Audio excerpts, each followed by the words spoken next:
दो परिवार same income, लेकिन एक परिवार को कोई इनकम टैक्स नहीं भरना और दूसरे परिवार को 1,92,000 का टैक्स भरना पड़ता है। एक ही छत, एक ही किचन, एक ही हाउस होल्ड, एक ही बजट, लेकिन अलग अलग टैक्स। सर मुझे लगता है कि अगर जॉइंट फाइलिंग ऑफ आईटीआर होगा तो इन मैरिटल कपल्स को इनकम टैक्स की जो रिलीफ है वो ज्यादा मिल पाएगा। हम अननोइंगली पनिश कर रहे हैं सैनिकों को घायल होने के बाद जो काम करते हैं। So we are penalizing courage, we are taxing endurance। मैं कहना चाहता हूं sir, when the wound is same, service is same, sacrifice is same, tax treatment अलग अलग नहीं होना चाहिए। सर बजट सिर्फ हिसाब किताब नहीं होता sir, it is also an audit of our priorities. ये बताता है कि देश में किसे रिलीफ मिलेगा, किसे वेट करने के लिए कहा जाएगा और किसे एडजस्ट करने के लिए कहा जाएगा। Sir I rise to speak not on abstract numbers today but on everyday anxieties of Indians. The title of my speech is I do not oppose, I rise to propose.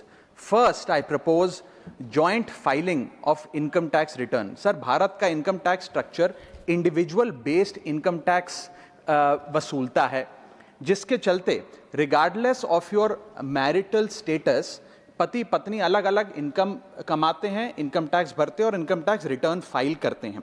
उनकी income को club नहीं किया जाता, aggregate नहीं किया जाता। इस वजह से डुअल इनकम कपल्स जिसमें पति पत्नी दोनों पैसा कमाते हैं, इनकम कमाते हैं, उनको सेपरेटली टैक्स किया जाता है, जबकि उनके लॉन्ग टर्म इन्वेस्टमेंट्स शेयर्ड हैं, हाउस होल्ड के खर्चे शेयर्ड हैं, फाइनेंशियल रिस्पॉन्सिबिलिटी शेयर्ड है, चाइल्ड केयर कॉस्ट शेयर्ड है, तमाम लिविंग एक्सपेंसेस शेयर्ड हैं। दुनिया के कई देशों में सर पति पत्नी को एक इकोनॉमिक यूनिट की तरह रिकॉग्नाइज किया गया और joint filing of income tax का प्रावधान दिया गया। लेकिन भारत में खर्चे स्पाउसेस शेयर करते हैं, लेकिन जब इनकम टैक्स भरने की बात आती है तो इनकम टैक्स डिपार्टमेंट दोनों को स्ट्रेंजर्स करार देता है। मैं आपको उदाहरण के माध्यम से समझाना चाहूंगा। सर समझिए कि दो परिवार हैं, एक ही शहर में रहते हैं, एक ही कंपनी में नौकरी करते हैं। एक परिवार है जो 20 लाख रुपए कमाता है साल का, दूसरा परिवार भी 20 लाख रुपए कमाता है। स्कूल की fees, rent, grocery, medical bill सब समान है, लेकिन इनकम टैक्स अलग अलग।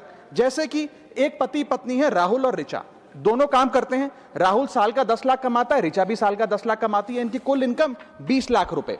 क्योंकि 12 लाख रुपए तक की रिबेट पर एसएससी इनकम टैक्स देता है, तो ना राहुल को इनकम टैक्स भरना पड़ता है क्योंकि उसकी आमदनी भी 12 लाख से कम 10 लाख है, और ना ही ऋचा को इनकम टैक्स भरना पड़ता है क्योंकि उसकी आमदनी भी 12 लाख से कम है, यानी कि हाउस होल्ड का टैक्स जीरो। दूसरा परिवार है नमन और नेहा।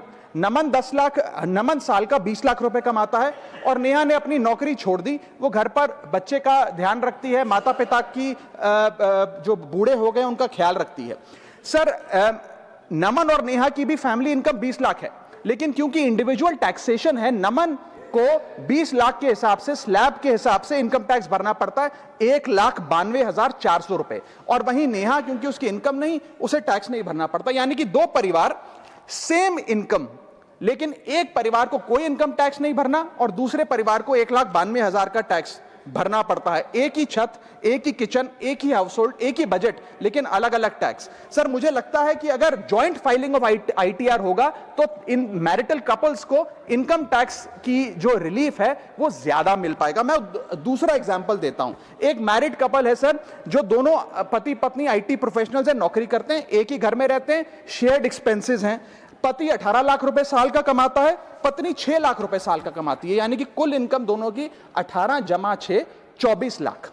अब जब इनकम टैक्स भरने की बात आती है तो पति की क्योंकि इनकम 12 लाख से अधिक है, 16 लाख, वो अपने इनकम टैक्स के हिसाब से 1,50,000 रुपए का सालाना इनकम टैक्स भरता है, और वहीं पत्नी क्योंकि उसका 6 लाख रुपए इनकम है, वो कोई टैक्स नहीं भरती है। यानी कि 24 लाख रुपए की इनकम पे परिवार को 1.5 लाख रुपए का टैक्स भरना पड़ता है। यदि इनकी इनकम को क्लब कर दिया जाए और इनकी रिबेट्स को, एग्जेम्पशंस को भी क्लब कर दिया जाए तो कुल आमदनी इनकी 24 लाख, कुल rebate 24 lakh, 24 minus 24, taxable income शून्य, इनकम टैक्स शून्य हो जाएगा। इसीलिए मैं प्रपोज करता हूं कि भारत में joint filing of income tax return लाया जाए, जिससे मैरिड कपल्स को ऑप्शन दिया जाए कि वे इंडिविजुअल फाइलिंग की साथ साथ जॉइंट फाइलिंग भी कर सकें। अगर ऐसा होता है तो हाउस होल्ड्स को एक इकोनॉमिक यूनिट की तरह रिकॉग्नाइज किया जाएगा, टैक्स इक्विटी दी जाएगी सिंगल इनकम हाउस होल्ड में और डुअल इनकम हाउस होल्ड में।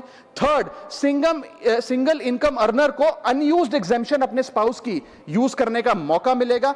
इनकम डाइवर्जन की प्रैक्टिस, जैसे परिवार में अपनी इनकम ट्रांसफर की जाती है ताकि परिवार वाले रिश्तेदार का स्लैब एक्सप्लॉइट किया जा सके, वो प्रथा बंद होगी। और sir on a lighter note, ज्यादा लोग शादियां करेंगे ताकि वे इस इनकम टैक्स सेविंग का फायदा उठा सकें।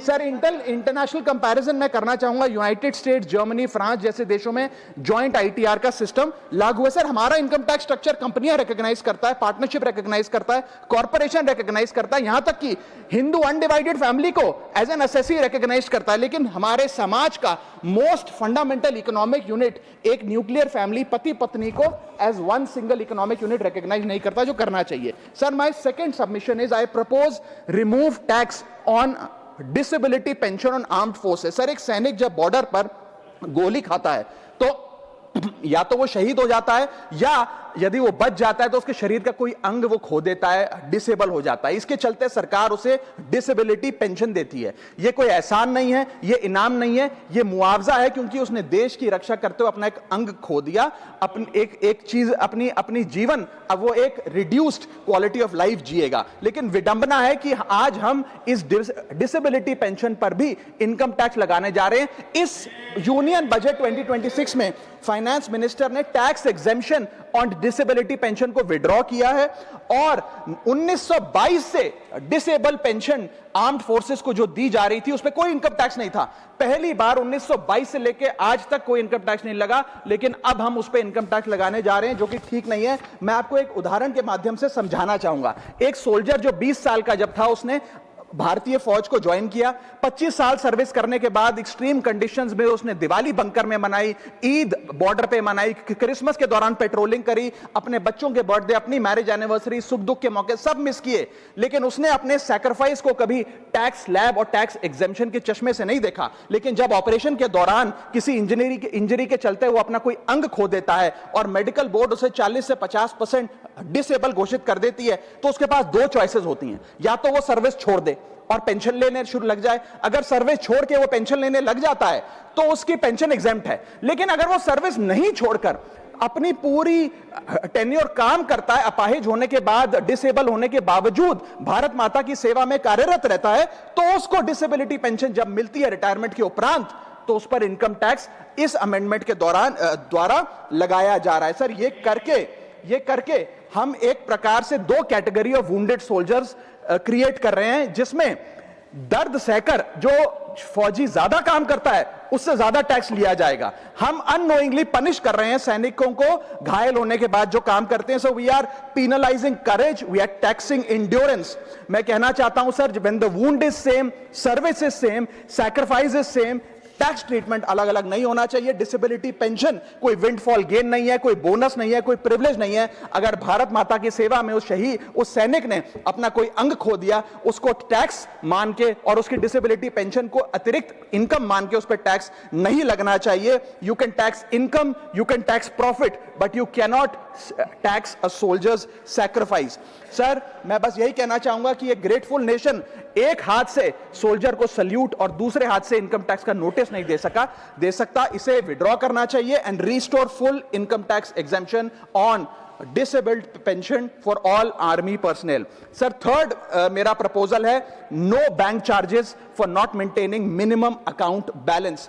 अभी सरकार ने कुछ ही दिन पहले लोकसभा में जवाब देते हुए बताया कि पिछले 3 वित्तीय वर्षों में फाइनेंशियल ईयर 22-23, 23-24, 24-25 में कुल मिलाकर बैंकों ने 19,000 करोड़ रुपए, आपने ठीक सुना सर, 19,000 करोड़ रुपए minimum account balance penalty bank account holder से वसूली है। ये सबसे स्मॉलेस्ट अकाउंट है, सबसे पुअरेस्ट बैंक अकाउंट होल्डर्स हैं, और इनका क्राइम क्या था कि इनके अकाउंट में मिनिमम अकाउंट बैलेंस नहीं था। जहां पब्लिक सेक्टर बैंक्स ने इन 3 सालों में 8,000 करोड़ और प्राइवेट सेक्टर बैंक ने 11,000 करोड़ रुपए वसूल। मैं आपको एक उदाहरण देना चाहता हूं सर। फर्ज करिए एक मजदूर जो 500 रुपए की दिहाड़ी कमाता है रोज, वो कई हफ्ते महीने सेव कर 6,000 रुपए इकट्ठा करता है, बैंक में खाता खोलता है बड़ी हिम्मत करके और 6,000 रुपए जमा करता है। एक दिन कुछ महीनों बाद जब आपदा आती है, उसके घर में कोई बीमार हो जाता है, तो वो 6,000 में से 2,000 रुपए विड्रॉ कर लेता है अपने खर्चे के लिए, बचे 4,000 रुपए। लेकिन बैंक कहता है कि कम से कम 5,000 रुपए का मिनिमम अकाउंट बैलेंस होना चाहिए। उस बेचारे गरीब को तो पता नहीं। जब वो 6 महीने बाद अपने ये 4,000 रुपए भी बैंक से लेने जाता है तो पता लगता है कि 100 रुपए प्रति महीना के हिसाब से पिछले 6 महीने में बैंक ने 600 रुपए काट लिया। अब उसे बैंक 4000 नहीं, मात्र 3400 रुपए देकर चलता करता है।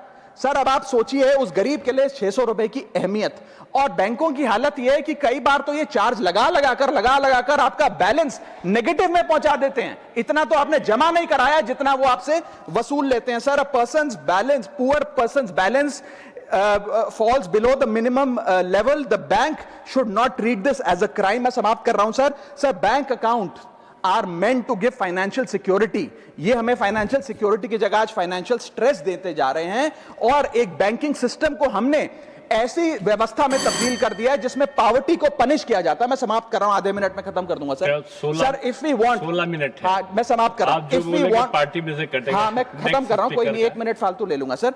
If we want more people to be a part of the banking system for financial inclusion, हमें स्मॉल सेविंग्स को प्रोटेक्ट करना होगा, ना कि पीनलाइज करना। आज देश में अर्बन बैंकों में, अर्बन ब्रांचेस में 5 से 10 हजार रुपए मिनिमम अकाउंट बैलेंस रखना पड़ता है। सेमी अर्बन में 3 से 4 हजार रुपए और रूरल ब्रांचेस में 1 से 3 हजार रुपए रखना पड़ता है, जिसके चलते बैंक 50 से 600 रुपए के बीच में पर मंथ चार्ज लगाते हैं। उस चार्ज पर भी 18% जीएसटी वसूलते हैं। अंत में मैं बस इतना ही कहना चाहूंगा सर कि आज बैंक गरीब आदमी को पीनलाइज कर ज्यादा मुनाफा और रेवेन्यू कमा रहे हैं, ना कि और किसी सर्विस से, जिसके चलते आज गरीब आदमी और गरीब हो रहा है। मैं अंत में बस सरकार को कहूंगा कि ये मिनिमम अकाउंट बैलेंस की पेनल्टी को वेव ऑफ करिए। हम किसानों के लोन जैसे माफ करते हैं वैसे बैंक चार्जेस एमएबी के समाप्त किए जाएं इस देश में, और गरीब को फाइनेंशियली इंक्लूड किया जाए।